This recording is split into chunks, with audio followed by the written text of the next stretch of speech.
আজকে যারা মুসলমানের উপর নির্যাতন চালাচ্ছে নির্দ্বিধায়, তুমি তাদেরকে ধ্বংস করতে পারো, তুমি তাদেরকে ধ্বংস করো তোমার শক্তি অনুযায়ী।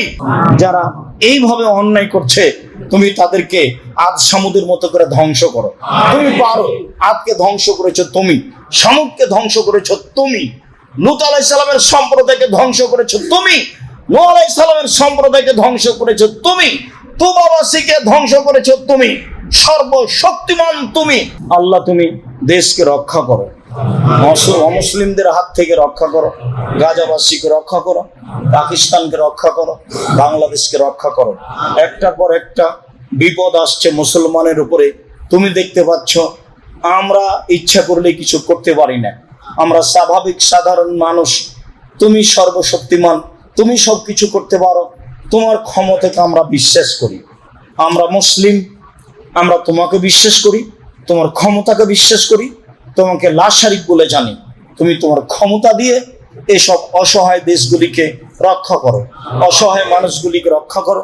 তুমি আমাদের এই দাবি, এই দাওয়া, এই দোয়া তুমি কবুল করো। আমরা 30 জন মানুষ লাখম সম্প্রদায়ের এবং জোজাম সম্প্রদায়ের একটি বড় নৌকা স্টিমারে উঠেছিলাম। ফালালাই বলেন মওজু ফিল বাহারি শাহরান, 1 মাস যাবৎ স্টিমার আমাদের নিয়ে খেললো ঢেউয়ে। ঝড় বৃষ্টিতে নৌকা কোন দিকে গেল তা বুঝতে পারলাম না। ফারফাইলা জাজিরাতিন হিনা তাগরিবু শামস। 1 মাস পরে একদিন সন্ধ্যার সময় স্টিমার এক কিনারায় গিয়ে লাগলো। ফারাকাবনা ফি সাফিনাতিন, আমরা ছোট ছোট নৌকায় উঠে বসলাম। কেন? বড় নৌকা অনেক পানিতেই মাটিতে ঠেকে যায়। ফালাকিয়াতনা দাব্বা আহলাবুশার, হঠাৎ একটা প্রাণীর সাথে সাক্ষাৎ হলো যার গায়ে খুব লোম, লাইদরা মিন কবুলিহি মিন দুবুরিহি বিকাসরাতি শার। তার গায়ে এত লোম, লোমের কারণে বোঝা যায় না কোথায় তার মুখ আর কোথায় তার পিছন। আমরা বললাম মানান্তি তুমি কে? সে বলল আনাল জাসাসা, আমি হচ্ছে সিআইডি, আমি গোয়েন্দা, কথা বহন করি। ইজাহাবিল্লাহ জাদ দাইরে ফিহি রাজুলুন ইয়াস্তাকিল্লাহ খাবারিকুম, তোমরা এই ঘরের দিকে যাও, সেখানে একটা লোক রয়েছে, সে তোমাদের দেখার জন্য ব্যস্ত হয়ে গেছে। ফাফারাকনা তাকুনা শায়তানাতান, আমরা অবাক হয়ে গেলাম, ভয়ও পেলাম। ব্যাপারটা কি?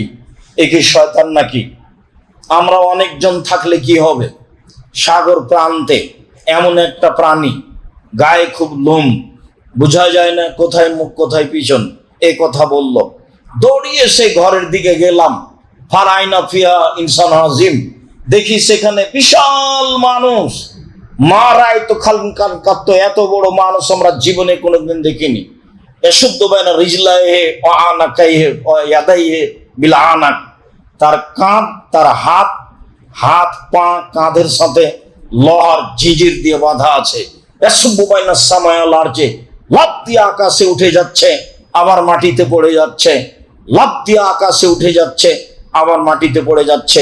অবাক হয়ে গেলাম, বললাম মানান্তা তুমি কে? সে বলল আনতুম কাদারতুমুনি ফাকবিরুন মানান্তুম, আরে তোমরা জেনেই যাবা আমি কে, তোমরা বলো তোমরা কে। আমরা বললাম আমরা হচ্ছে আরবের মানুষ, আমরা একটা স্টিমারে উঠেছিলাম, লাখম জোজম সম্প্রদায়ের 30 জন মানুষ। 1 মাস ঝড় বৃষ্টি, নৌকা আমাদের নিয়ে খেললো। কোথায় গেলাম বুঝতে পারলাম না। সন্ধ্যের সময় কেনারায় গিয়ে লাগলো, তো আমরা ছোট ছোট নৌকায় উঠলাম। একটা প্রাণীর সাথে দেখা হলো, গায়ে খুব লোম, লোমের কারণে বোঝা যায় না কোথায় রয়েছে মুখ আর কোথায় রয়েছে পিছন। আমরা বললাম তুমি কে? সে বলল আমি সিআইডি গোয়েন্দা। তারপরে বলল এই ঘরে তোমরা যাও, সেখানে একটা লোক রয়েছে, সে তোমাদেরকে দেখার জন্য ব্যস্ত হয়ে পড়েছে। তাই আমরা আসলাম। আচ্ছা ঠিক আছে, এবার তোমরা বলো। ইরাকে বাইসান নামে একটা গ্রামে খেজুর গাছ ছিল। কথা লম্বা হয়ে যাবে, কথা আমি এমনিতেই বলে যাই, এবার না পড়লে আবার অনুবাদ করতে করতে লম্বা সময় চলে যাবে। তো বলো দেখি, সেখানে বাইসান নামক গ্রামে যে খেজুর গাছটা ছিল, খেজুর গাছে খেজুর হয় কিনা? বলা হ্যাঁ বেশ খেজুর হয়তো। তো বললো এমন একদিন আসবে সেখানে আর খেজুর ধরবে না, খেজুর থাকবে না। ঠিক আছে বুঝলাম। তারপরে ওই যে জোগার নামে একটা পুকুর ছিল ইরাকে, বলো তো সেই পুকুরে পানি আছে কিনা? এলাকার লোক পুকুর থেকে পানি উঠিয়ে জমি চাষ করে কিনা? আমরা বললাম হ্যাঁ, সে পুকুরে পানি আছে, এলাকার লোক পুকুর থেকে পানি উঠিয়ে জমি চাষ করে। তারপর সে বলল অচিরে একদিন পুকুরে পানি থাকবে না। তারপর বলছে এবার বলো তোমরা ওই নিরক্ষর লোকের ঘটনা কি? নিরক্ষর লোক, নিরক্ষর নবী। আমাদের নবী ছিলেন নিরক্ষর, কোনটা আলিফ, কোনটা বা, কোনটা গাইন, কোনটা আপ, এটা চিনতেন না। নিরক্ষর নবী। পৃথিবীতে কোনো মানুষ তার শিক্ষক নেই, শিক্ষক আল্লাহ, মাধ্যম জিবরাইল আলাইহিস সালাম, তাই তিনি অক্ষর চিনতেন না। বলো দেখি তোমরা নিরক্ষর মানুষের খবর কি? হ্যাঁ, নিরক্ষর মানুষ মক্কা থেকে মদিনায় পালিয়ে গেছে। ও, মক্কা থেকে মদিনায় পালিয়ে গেছে। বলো দেখি তার অবস্থা কি? বলে তার অবস্থা এখন বালতি। বালতি মানে? বালতি মানে হলো এই যে আগে ইদারা কুয়ার পাশে বালতি থাকতো, তো যার পানির প্রয়োজন সে বালতি নিত, পানি উঠিয়ে পান করে রেখে চলে যেত।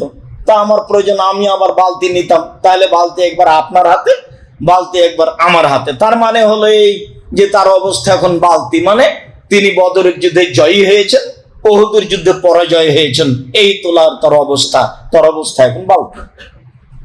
একবার জয়, একবার পরাজয়।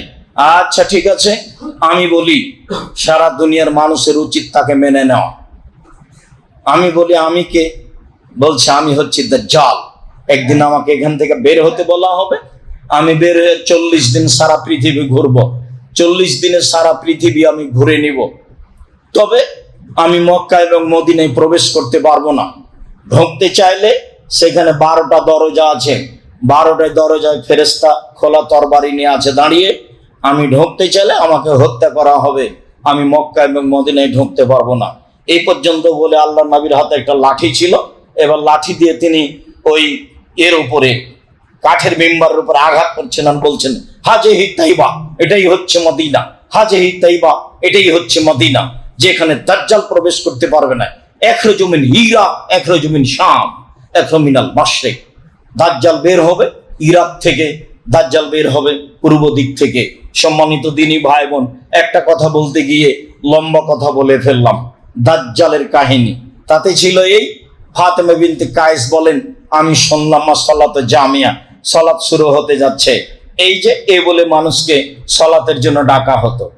ঘটনা শেষ করলাম, তবু আর একটি বলা থাকলো, এই যে রাসূল সাল্লাল্লাহু আলাইহি সাল্লামের ব্যাপারে দাজ্জাল নিজে ঘোষণা দিল সারা পৃথিবীর মানুষের উচিত তাকে মেনে নেওয়া,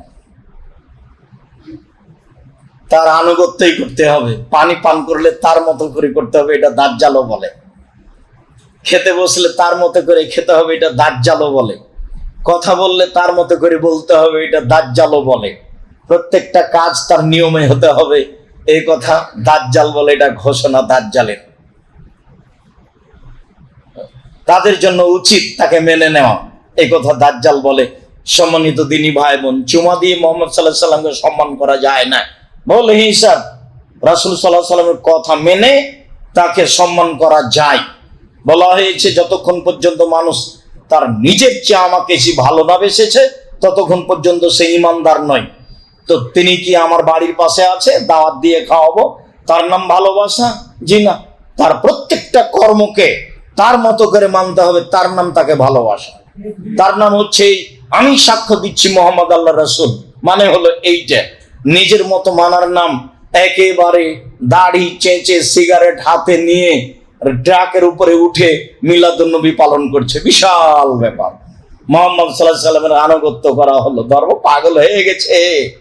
धर्म राजशाही चापे नवों हवाई लड्डू दोनों हाथ में चाहे उसको खा ले, जो चाहे उसको छोड़ दे। बोल ही सब जे धर्म एक गिलास पानी पान करते 5टा विधान लागे, से धर्म पीर दिए चले ना, से धर्म बुजुर्गाने दिन दिए चले ना, से धर्म कोनो बड़ो हुजूर दिए चले ना, से धर्म उमर दिएও चले ना। उमर माने এত বড় মানুষ যিনি রাস্তায় হাঁটলে শয়তান সে রাস্তায় হাঁটতো না। পৃথিবীর ইতিহাসে এরকম কোনো কথা কারো ব্যাপারে নেই। আল্লাহ নিজে বলছেন ওমর তোমার ঈমানের তাকত এত বেশি যে রাস্তা দিয়ে তুমি হাঁটো সে রাস্তা দিয়ে শয়তান হাঁটে না। অথচ তিনি একটা মানুষ, শয়তানের গায়ে একটা থাপ্পড় মারতে পারবেন না, এই ক্ষমতা তার কাছে নেই। কেননা শয়তান ভিন্ন পদার্থের, ওমর রাদিয়াল্লাহু তাআলা ভিন্ন পদার্থের। সম্মানিত দিনী ভাই বোন, কথার মধ্যে কথা, বুখারী মুসলিমের হাদিস। আল্লাহ রাসূল বলছেন, আমি স্বপ্নে জান্নাতে ঘুরছি, দেখি একটা ঘর, খুব সুন্দর টকটকে ঝকঝকে ঘর। ভাবলাম তার বাহির যদি এত সুন্দর হয়, ভিতরই বা কত সুন্দর। কার যে ঘর? পাশে একটা মহিলা দেখি পানি নিয়ে আছে। আমি জিজ্ঞাসা করলাম, মহিলা বলতে পারো ঘরটা কার? মহিলা বলল, জি ঘরটা উমরের। যেমন বলেছে উমরের, তখন আমার ভেতরে একটু জেগে উঠেছে এটা কথা, এটা উমরের ঘর। তার আত্মমর্যাদাকে খেয়াল করে আমি ঘরের দিকে আগে গেলাম না, ভিতরে ঢুকলাম না। সকাল হলে উমরের সাথে দেখা, উমর জান্নাত আমি তোমার ঘর দেখলাম, আমার মনটা চাচ্ছিল ঘর ভিতরে ঢুকে একটু ভিতরটা দেখি, কিন্তু তোমার আত্মমর্যাদাকে হিসাব করে আমি তোমার ঘরে ঢুকিনি। এত বড় মানুষের ঘরে ঢুকি কি করে? এই কথা মুহাম্মদ সাল্লাল্লাহু আলাইহি সাল্লাম বলেন, হাদিস বুখারী মুসলিম। তার নাম উমর। উমর রাদিয়াল্লাহু তাআলা আনহু যদি কোনো কথা বলেন, সেই কথা যদি রাসূলের না হয় তাহলে সেটা বাতিল বলে গণ্য হবে। পীর সাহেব তো বহু দূরের কথা, বুজুর্গানের দিন তো বহু দূরের কথা। মানুষের ভালোবাসা দিয়ে ধর্ম চলে না। মানুষের ভালোবাসা মানে সম্মান দিয়ে কথা বলবেন, কথা শেষ। মানুষের ভালোবাসা মানে মানুষকে অপমান করবেন না, কথা শেষ। ভালোবাসা মানে মুহাম্মদ সাল্লাল্লাহু আলাইহি সাল্লামকে ভালোবাসতে হবে। মুহাম্মদ সাল্লাল্লাহু আলাইহি সাল্লামকে ভালোবাসা মানে কর্ম কথা তার নীতিতে হবে, তারই নাম তাকে ভালোবাসা। পৃথিবীর সকল দিনী ভাই বোনদের জন্য একই কথা। মুহাম্মদ সাল্লাল্লাহু আলাইহি সাল্লাম এসেছিলেন মানুষকে জীবিকা নির্বাহ করতে হবে তার পদ্ধতিতে। এই জন্য সম্মানিত দিনী ভাই বোন, বলছিলাম আজানের ইতিহাস যা পূর্বে ছিল। আনাস রাদিয়াল্লাহু তাআলা আনহু বলেন, যাকারুন নারা ওয়ান নাকুশা, আজান দিব বলে একটা বৈঠক সাহাবীগণের হলো। বৈঠকে সাহাবীগণ আলোচনায় বললেন, এক কাজ করা হোক, আগুন জ্বালানো হোক, আগুনটা জোরে জ্বলে উঠবে, আশেপাশের লোক দেখবে, চলো সলাতে যাই, টাইম হয়েছে। আগুন দেখে কেউ বললো, এটা কেমন হলো? তাহলে এক কাজ করা হোক, বাঁশিতে সে ফোঁক দেওয়া হোক, এই শব্দ শুনে মানুষ সলাতে আসবে। এগুলো আলোচনার পর্যায়ে এক পর্যায়ে বলা বলি হলো, এগুলো হবে না একটাও। কেন? তো আগুন তো খ্রিস্টানদের কাজ, বাঁশি তো ইহুদিদের কাজ, তাহলে আমাদের সলাতে ডাকার পদ্ধতি ইহুদি খ্রিস্টানদের সাথে মিলে যাবে? তা কেমনে হয়? এইটুকু বলার পরে ফাউমেরা বেলালুন, বেলালকে আদেশ দেওয়া হলো। মানে যায়েদ ইবনে আব্দুর রাব্বিহি স্বপ্নে দেখেছিলেন, উনি স্বপ্নে দেখছেন যে একটা লোক একটা বাঁশি সিংহা, একটা বাঁশি ঘাড়ে করে নিয়ে চলে যাচ্ছে। তো যায়েদ ইবনে আব্দুর রাব্বিহি বলছেন, এটা একটু দেন না, বিক্রি করেন না। বলে কি করবেন? আমরা সলাতের জন্য এটা দিয়ে ডাকবো মানুষকে। এটা নিবেন, এর চেয়ে ভালো বলে দিই কি? হ্যাঁ বলেন তো, সেটা কি? তো আজান বলে দিলেন। তো ঘুম থেকে উঠে তাড়াহুড়া করে রাসূলের কাছে যাচ্ছে। তা আল্লাহ রাসূল বেলালকে বলছেন, বেলাল আজান দাও। তো উমর রাদিয়াল্লাহু তাআলা শুনে খুব দৌড়িয়ে আসছেন। আল্লাহ রাসূল, কি ঘটনা? এইভাবে আজান মানে? আমিও স্বপ্নে দেখেছি আজান। হ্যাঁ ঠিক আছে, তোমাদের স্বপ্ন সত্য, বেলাল আজান দাও। ফাউমেরা বেলালুন আই ইয়াশফাল আজানা। তা আল্লাহর নবী বেলালকে আদেশ করলেন, ডবল ডবল দুইবার করে আজান দিবে। একামা মাররাতা ইউতরেল একামা, একবার করে একামাত দিবে। হাদিস বুখারী মুসলিম। যদিও ভারত, বাংলাদেশ, পাকিস্তানের শতকরা 95টা মসজিদেই ডবল আজান, ডবল একামাত।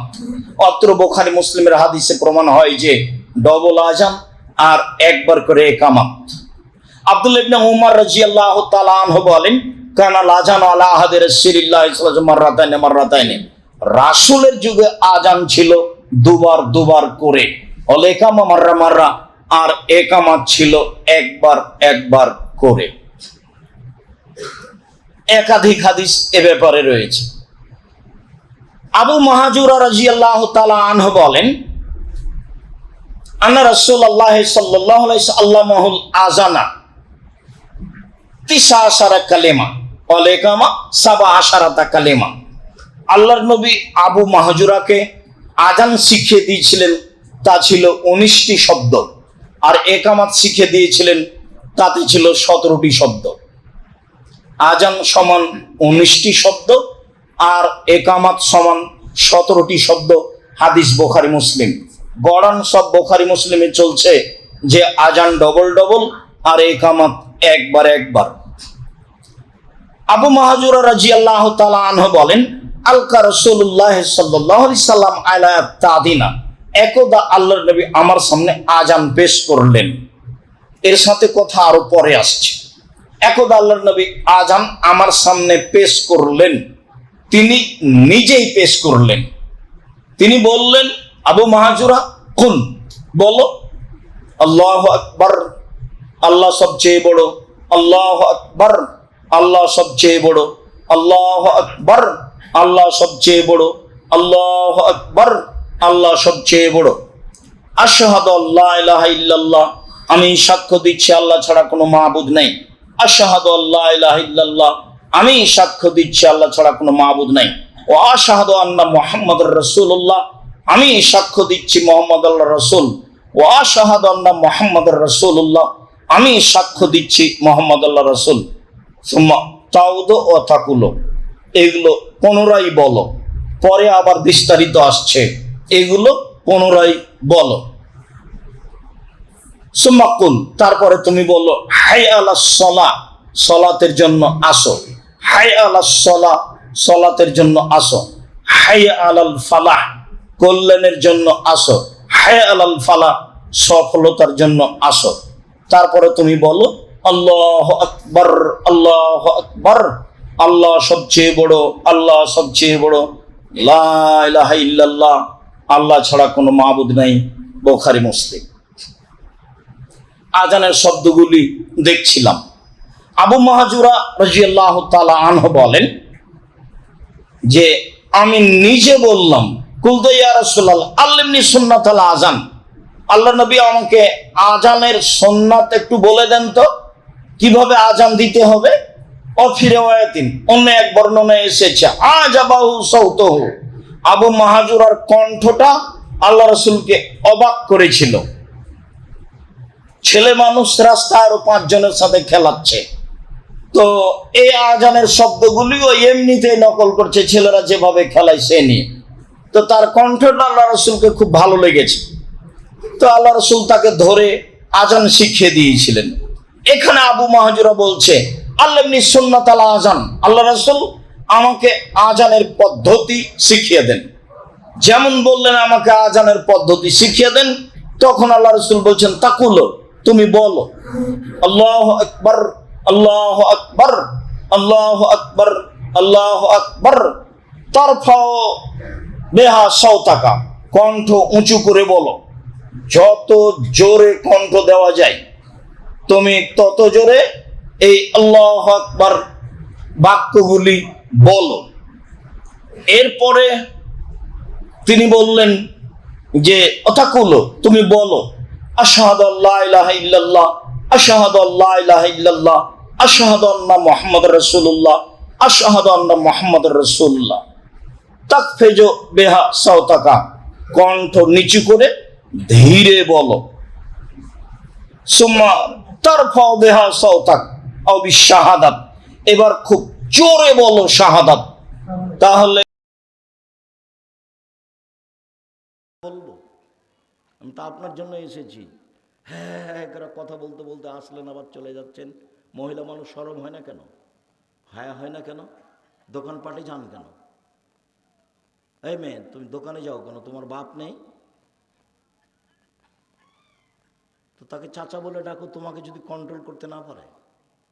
আর তোমার মাকে তুমি খালা বলে ডাকো। তো আমি তো তোমাকে আজ বলে আসছি 36 বছর থেকে তাকে মা বলিও না। আমি তো জানি এটা তোমার মা নিশ্চিত, কিন্তু তোমার মা তো দায়িত্ব পালন করেনি। মা তো এরকম নয়। মাকে তো আল্লাহ নবী বলেছেন বুখারী মুসলিমের হাদিস, মা মানে পাহারাদার। মা মানে পাহারাদার। তো তুমি হ্যাঁ করে আসলে এখানে মাথার চুল ফেলে ছেড়ে দিয়ে আবার হ্যাঁ করে গল্প করতে করতে চলে গেলে, তোমার মা আছে আমি এটা কি দিয়ে বুঝবো? এই মেয়ে, রাসূল সাল্লাল্লাহু আলাইহি ওয়াসাল্লাম বললেন মা মানে 4টে জিনিস। 1, মা মানে বিদ্যা শিখাবে। 2, মা মানে শিষ্টাচার শিখাবে। 3, মা মানে সাজগোজ করে পরিপাটি করে রাখবে। 4, মা মানে পাহারা দিবে। বুখারী মুসলিমের হাদিস। তোমার মা তোমাকে কি পাহারা দিল? তোমার মা তোমাকে কি পাহারা দিয়েছে? তোমার নখ বড় আছে, এটাই কি শিষ্টাচার? তোমার নখে নেল পালিশ আছে, এটাই কি শিষ্টাচার? তোমার সামনে চুল ছোট আছে, এটাই কি শিষ্টাচার? তুমি নগ্ন পোশাক পরে থাকো, এটাই কি শিষ্টাচার? তুমি ভুরু তুলে চিকন করে রেখেছো, এটাই কি শিষ্টাচার? তুমি জোহর থেকে নিয়ে এখন পর্যন্ত দোকানে ঘুরে বেড়াচ্ছ, এটাই কি শিষ্টাচার? তোমার বাপ আছে, এটা তুমি বলতে পারো, আমি বলিনি, কোনোদিন বলবো না, ওটা তোমার চাচা। বাপ মানে চোখ যেভাবে ঘুরে বউ সেভাবে চলে, তার নাম স্বামী। চোখ যেভাবে ঘুরে বউ সেভাবে চলে, তার নাম স্বামী।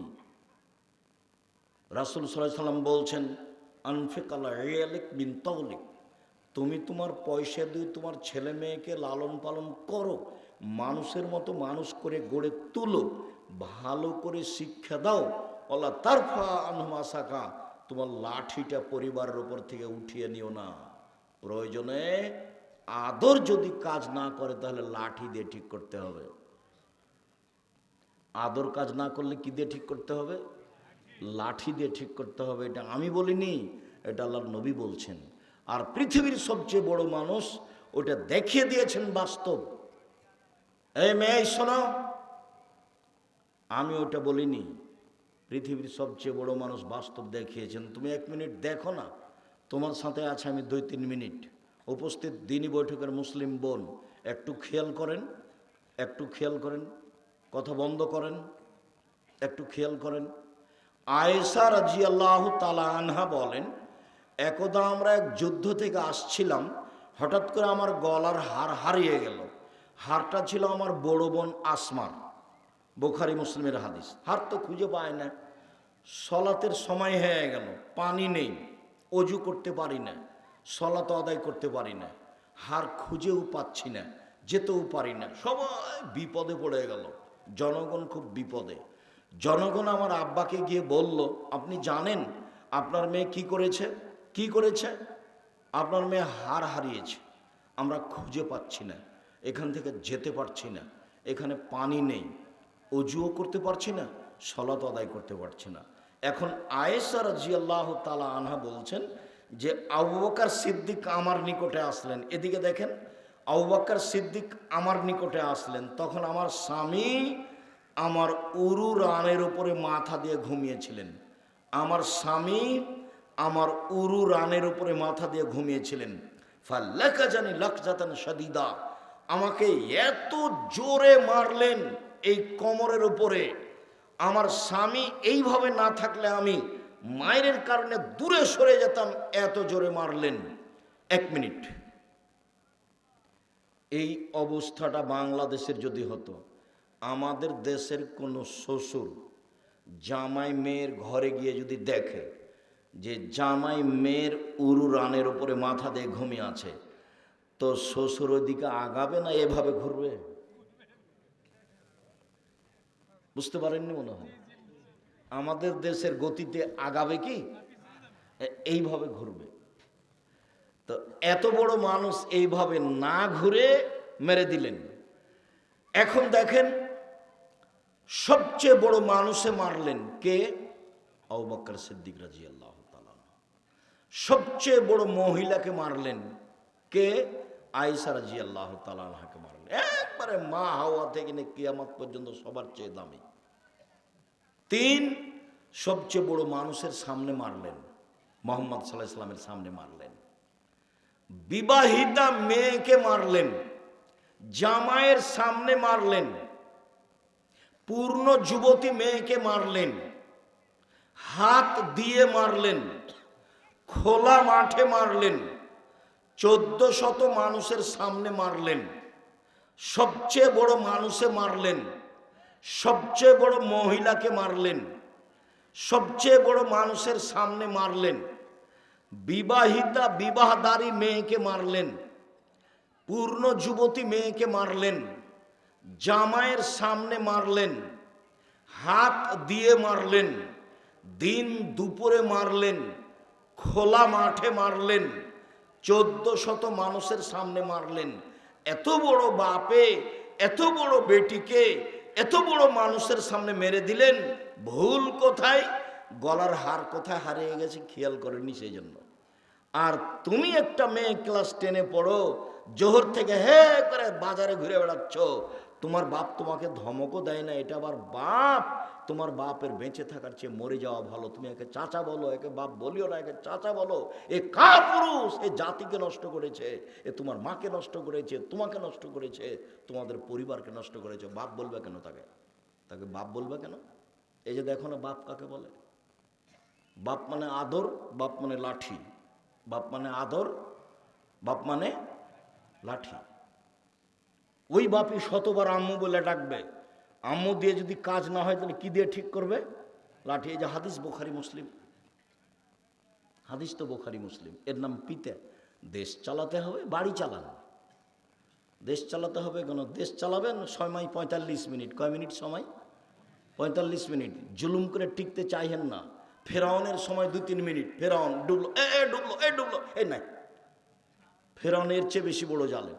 আর আদ সামুদ সবচেয়ে বড় জাল, বিদ্যুৎ নাই। 30 সেকেন্ডের মধ্যে হারিয়ে গেছে আদ সামুদ। পৃথিবীর সবচেয়ে শক্তিশালী ওরা। লাম ইউখলাক মিসলুহা ফিল বিলাদ। তাদের মতো শক্তিশালী জাতি পৃথিবীতে কোথাও সৃষ্টি করা হয়নি, হবে না কখনো। ওরা 30 সেকেন্ডের মধ্যে ধ্বংস হয়ে গেছে। ফেরাউন ধ্বংস হয়ে গেছে 2-3 মিনিটের মধ্যে। আর আপনাদের নেত্রীর সময় হলো 45 মিনিট। জুলুম করো না, দাগাবাজি করো না, রাহাজানি করো না, জুয়াচুরি করো না, চাঁদাবাজি করো না, জাতির জন্য ভারী হয়েও না। তোমাকে দেখলে আমার কষ্ট হয়। গাইবান্ধার সাথে আমি অনেকভাবে জড়িত। গাইবান্ধায় বিহে সাহেবের বাড়ি, গাইবান্ধার শ্বশুরের বাড়ি। তো এলাকা আমার শ্বশুরের বাড়ি, এলাকার সবাই আমার সাথে একবারে অতপ্রতভাবে জড়িত। আমি মন দিয়ে আপনাদেরকে ভালোবাসি, দুঃখিত। শোনো ছেলে, এই ছেলে শোনো, ঠাকুর মুসলমানের শত্রু, ঠাকুর জাতির শত্রু, ঠাকুর ঢাকা বিশ্ববিদ্যালয়ের শত্রু, ঠাকুর বাঙালিদের শত্রু। যেদিন ভারত বাংলাদেশ পাকিস্তানের মুসলমান ইংরেজদের হাতে নির্যাতিত, সেই দিন ঠাকুর লন্ডনে মুছ পাকায়। সেই ঠাকুরের গান আমার ছেলে মেয়ে বলবে? আমি আব্দুর রাজ্জাক বিন ইউসুফ 1 মিনিটের জন্য বলিনি আমার ছেলে মেয়ে বলে না। সেই ঠাকুর বলে, ও কালিমা তোমার আকাশ, ও কালিমা তোমার বাতাস। সকালে ঘুম থেকে উঠেই আমার ছেলে মেয়ে শিরক করে। ঠাকুরের গান চালাবো কেন? এই দেশে 18 কোটি মানুষ আছে, কেউ একটা এমন ছেলে জন্ম দিল না যে একটা গান বানাতে পারবে, যেই গান বাঙালি ছেলে মেয়ে বলবে। তোমার লজ্জা হয় না কেন? তোমার শরম হয় না কেন? তোমার বাপ কেন বলে যে আমার ছেলে খুব মেধাবী, আমার ছেলে বড় ডাক্তার, আমার ছেলে বড় ইঞ্জিনিয়ার? এই কথা তোমার বাপ বলে কেন? তোমার বাপ জানে না যে তুমি প্রতারক? তুমি তো সেই কোম্পানির ওষুধ লিখো যে কোম্পানি তোমাকে টাকা দিয়েছে। কে তোমাকে বড় ডাক্তার বলেছে? আমি তো বলিনি। তোমার বাপ জানে না তুমি চোর, ইঞ্জিনিয়ার, তুমি প্রায় তো চুরি করে খাও। তোমার বাপ তোমাকে কেন পড়ালছে? তুমি কেন মাঠে জাতির সামনে বলতে পারলে না? 18 কোটি বাঙালির এমন কোন ছেলে হলো না যেই ছেলের বাংলা এদেশে গান এদেশের ছেলে মেয়ে বলবে। ঠাকুরের গান কেন? আরে ঠাকুর বাঙালিদের শত্রু, ঠাকুর ঢাকা বিশ্ববিদ্যালয়ের শত্রু, ঠাকুর মুসলমানের শত্রু, ঠাকুর জাতির শত্রু, ঠাকুর সারা ভারত বাংলাদেশ পাকিস্তানের শত্রু। যেদিন ভারত বাংলাদেশ পাকিস্তানের মুসলমান ইংরেজদের হাতে নির্যাতিত, সেদিন ঠাকুর লন্ডনে মুছ পাকায়। সেই ঠাকুরের গান আমার ছেলে মেয়ে বলবে? ঘুম থেকে উঠে শিরক করে, তার নাম বাংলাদেশ। তাহাজ্জুদ পড়ে জান্নাত হবে কি করে? জান্নাত আগে হারিয়ে গেছে। ও তো লা ইলাহা ইল্লাল্লাহ কেটে গেছে। পড়াশোনা করছো কেন? এই ছেলেরা পড়াশোনা করছো কেন? কে বলেছে তোমার বাপ মেধাবী? আমি বলিনি। কে বলেছে তোমার মা মেধাবী? আমি আব্দুর রাজ্জাক বিন ইউসুফ বিগত 90 সাল থেকে না এখন পর্যন্ত বলিনি। 92 সালে আমি সাঘাটা কলেজ মাঠে এসেছি, বক্তব্য শেষ হয়ে গেছে, তখন আমি কথা বলছিলাম। 92 সাল থেকে আমি আসি, এ দেশের সাথে সম্পৃক্ত। আমি এই বাক্য থেকে ফিরে আসিনি, এইভাবে বলছি। সম্মানিত দিনী ভাই বোন, উপস্থিত বৈঠকের মুসলিম বোন শোনেন একটু। 4টা কাজ করলেই জান্নাত। 1, 5 ওয়াক্ত সালাত। 2, রমজান মাসের সিয়াম। 3, স্বামীকে মেনে চলা। 4, জেনায় লিপ্ত না হওয়া। জান্নাতের সব দরজা খোলা। 1, 5 ওয়াক্ত সালাত। 2, রমজান মাসের সিয়াম রোজা। 3, স্বামীকে মেনে চলা। তিতা লাগলেও মিঠা লাগলেও স্বামীকে মেনেই চলতে হবে। তিতা লাগলেও মিঠা লাগলেও স্বামীকে মেনেই চলতে হবে। আমি বুঝলাম যে আব্দুর রাজ্জাক সাহেব আপনি উঠলেই আমাদেরকে কটাক্ষ করে বলেন, আমার স্বামীর মুখ এত খারাপ যে তার মুখের দিকে আমি তাকাতে পারি না। সেটা আমি জানি। সেটা আমি বুঝি যে আপনার স্বামীর মুখ খুব খারাপ, আপনার গতিবিধিও আমি বুঝি। যখন আপনার স্বামী এক গ্লাস পানি চাই, তখন আপনি আপনার বৌমাকে বলেন, খালেদা তোমার শ্বশুরকে পানি দিয়ে আসো। যখন বৌমা থাকে না, তখন আপনি বলেন আপনার মেয়েকে যে আসমা তোর আব্বাকে এক গ্লাস পানি দিয়ে আয়। যখন কেউ থাকে না, তখন আপনি এক গ্লাস পানি নিয়ে সামনে গিয়ে থ্যাককস করে রেখে চলে যান। আপনি তাকে সহ্য করতে পারেন না, এটা আমি বুঝি। এরপর আপনাকে আমি বলছি, আমি আপনার দিনী ভাই, আপনি এই স্বামীর সাথেই থাকেন, ভালো হবে। যদি নাই থাকতে পারেন তাহলে খোলা তালাক করে নেন, ইসলাম পথ রেখে দিয়েছে। কাজীর কাছে গিয়ে খোলা তালাক তার কাছে পাঠিয়ে দেন, 30 দিন পর অন্য জায়গাতে বিবাহ বসতে পারবেন, কোনো সমস্যা নেই। কিন্তু ঝুলন্ত হয়ে থাকবেন, কথা বলবেন না, মাস মাস কথা বলেন না, সপ্তাহ সহ কথা বলেন না, মনে মনে ঘৃণা করে চলেন, এভাবে সংসার চলবে না। ভুল হচ্ছে, দেখুন আপনার ভুল হচ্ছে, দেখুন আপনার ভুল হচ্ছে। একটা কথা শোনেন, মনে রাখবেন, একটা কথা শোনেন, মনে রাখবেন, শোনেন। প্রত্যেক দিন সকালে ইবলিস শয়তানদেরকে বলে মানুষকে পাপী কর, যা মানুষকে পাপী কর, বিকালে রিপোর্ট দিবি।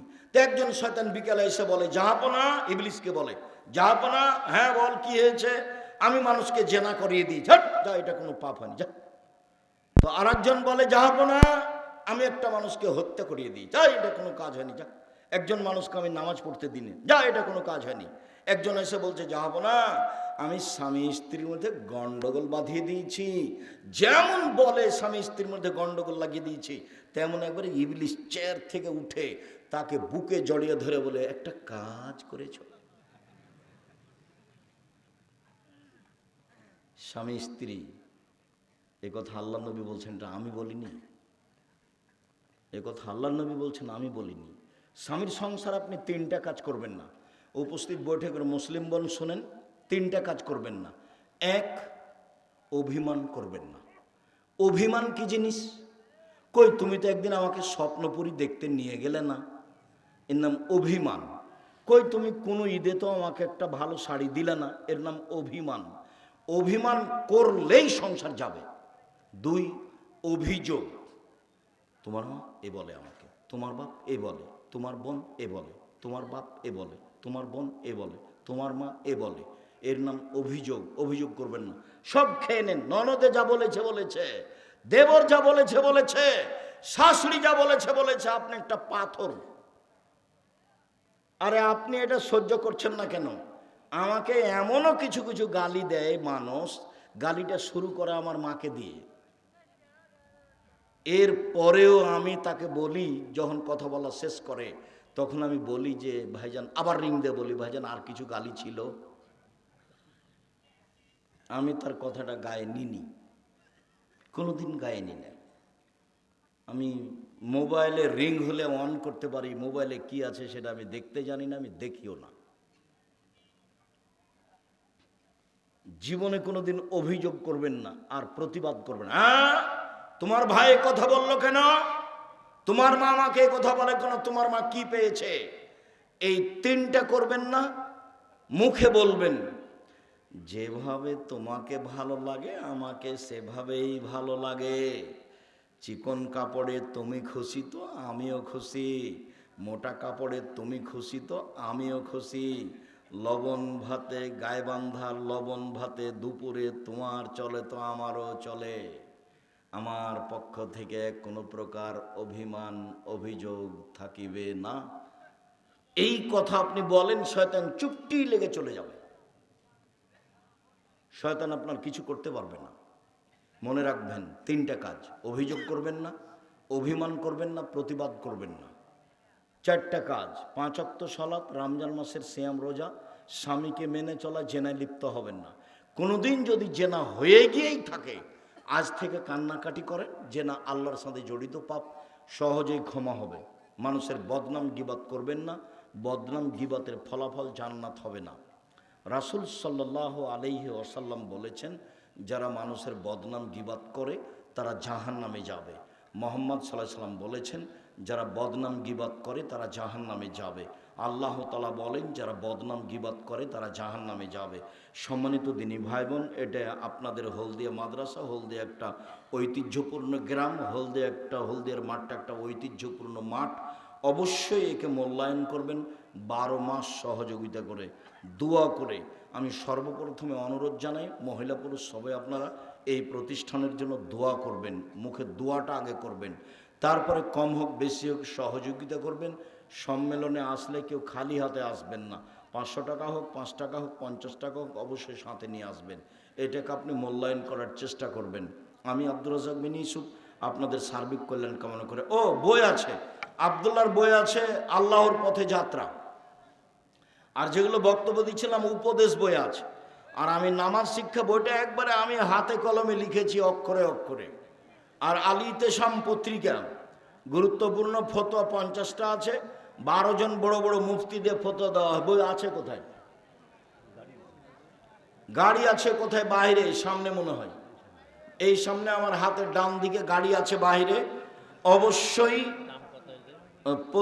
আব্দুল্লাহর বই আছে, দেখেন আল্লাহর পথে যাত্রা। আর সলাতের উপরে বইটা আছে কিনা, নামাজের উপরে, ওতে যা বলছিলাম সে বিষয়ে কথা আছে। গীবত কয়েকটা জিজ্ঞাসা, অনেক পরে এসেছি, এত পরে না আসলে আপনাদের সাথে আরো কিছু কথা বলতাম। সালাত আদায় না করলে কি কোনো আমল কবুল হবে?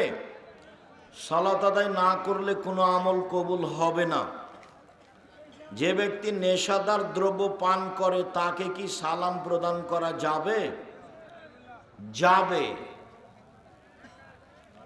কণ্ঠ দিয়ে আলোচনা করা যাবে কি? জি না, কণ্ঠস্বরে বক্তব্য দেওয়া যাবে না।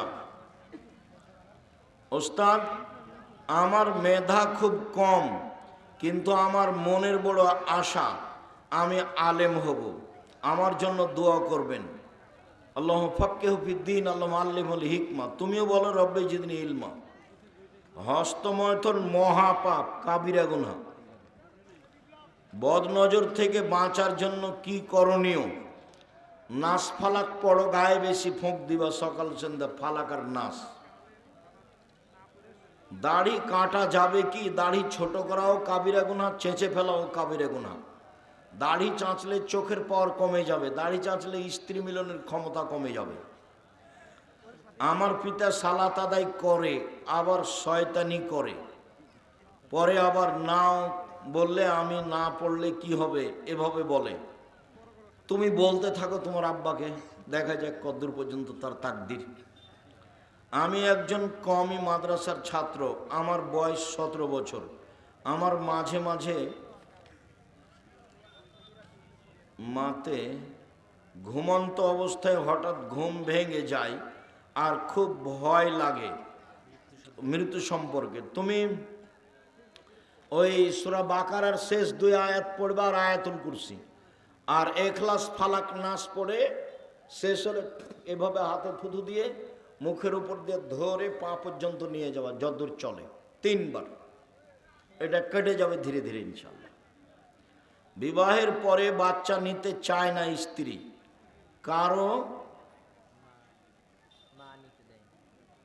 কারো নিতেও কি জানতে চায়? ও না, স্ত্রী নিতে চায় না, এটা বাচ্চা নিতে চায় না, এটা তোমারও বোকামি, তোমার স্ত্রীরও বোকামি।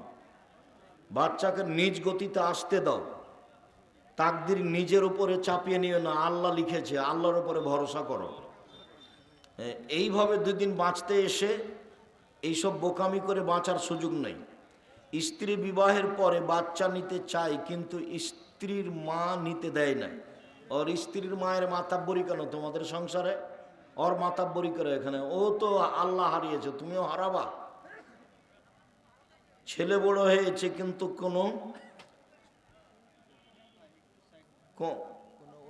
কোনো অন্য মেয়ের সঙ্গে কথা বলে, মা বাবা জানে কিন্তু কোনো ব্যবস্থা নেয় না। এরা যা পাপ করে সব বাপ মায়ের হয়, সমান সমান। এক পাপ 3 ভাগে বিভক্ত। ওরা 2 জন মিলে যা করে ওর বাপ মা একাই করে। শেখ আপনি বললেন ব্যবসা করা হালাল, তাহলে সাউন্ড সিস্টেম মাইক ব্যবসা করা যায়? হ্যাঁ যায়, তবে যে গান বাজায়, দুর্গা পূজা যায়, ওটা হারাম। ওটা দিয়ে আর মাফ হবে না, ওটা সেরেক। খুব সাবধান, রুজি উপার্জন তো সাবধান হয়ে করতে হবে। হালাল রুজি বলা আছে। হাইজ অবস্থায় কি কোরআন ধরা যাবে? জি, কোরআন ধরে পড়েন।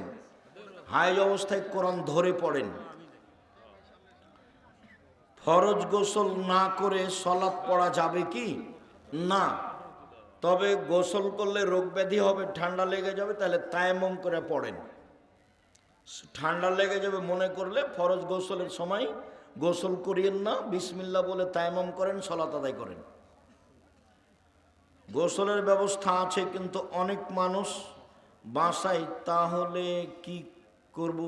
অনেক মানুষের সামনে গোসল করবে, এটা তো আমাদের দেশের শরম, ওটা তো শরীয়তের শরম নয়, ওটা আমাদের দেশের শরম। কোনো পরিবারে যদি 4 বা 5 জন ছেলে মেয়ে থাকে, বাবাকে ফুসলিয়ে 1 বা 2 জন জমি লিখে নেন, বাপ দিলেও কাবিরা গুনাহ, জান্নাত হবে না। আর ছেলেরা ফসলে এরাও কাবিরা গুনাহ করেছে, এরা প্রতারক, ধোঁকাবাজ। শায়েখ, বর্তমান সময়ে দেখা যাচ্ছে যে 15-20 বছরের ছেলে মেয়েরা সঠিকভাবে সালাত আদায়ের পদ্ধতি জানে না, অনেকে জানতে ইচ্ছুক। বক্তৃতা শুনতে বলো, এটা নেটে বের করতে বলো, সলাত আব্দুর রাজাক বিন ইউসুফ, পদ্ধতি সহ বাস্তব দেওয়া আছে। বই রাসূল সাল্লাল্লাহু আলাইহি সাল্লামের সলাত বনাম প্রচলিত সলাত, উদ্বুদ্ধ করো, তুমি নিজে দাও, চেষ্টা করো। শেখ, আমি আপনার খুব বড় একজন ভক্ত।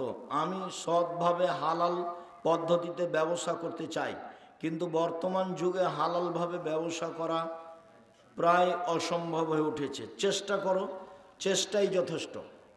চেষ্টাতে যেন তোমার ত্রুটি না থাকে, তারপরে যদি কোনো ভুল ত্রুটি চলে আসে আল্লাহ মাফ করবেন।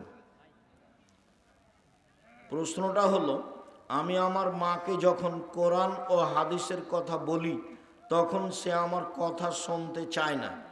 আমি যখন সেই কথাগুলো বলি তখন আমাকে বদদুয়া দেয় এবং আমাকে সন্তান হিসাবে ঘৃণা করে।